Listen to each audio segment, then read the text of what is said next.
pag-ampo sa buntag. Sa ngalan sa Amahan, sa Anak, ug sa Espiritu Santo. Amen. Ginoo kong Hesukristo, magpapasalamat ako kanimo tungod sa dako nimong gugma nganhi kanako.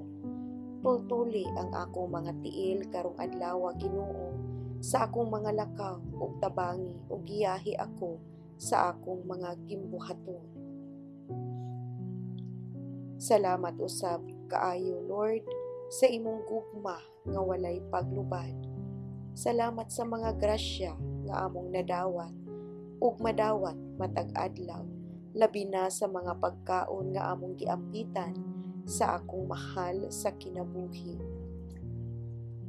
Salamat kaayo, Ginoo, sa maayo nga panahon ug sa kapiskay sa among panglawas, ilabi na sa akong mga anak ug sa akong bana.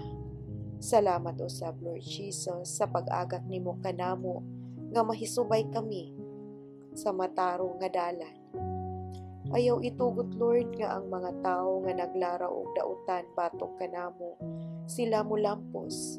Hinuon, ilikay mo kami sa mga dautan ug ang pagkamatarong lang kanunay mo patigbabaw, ilabi na dinhi sa among panimalay.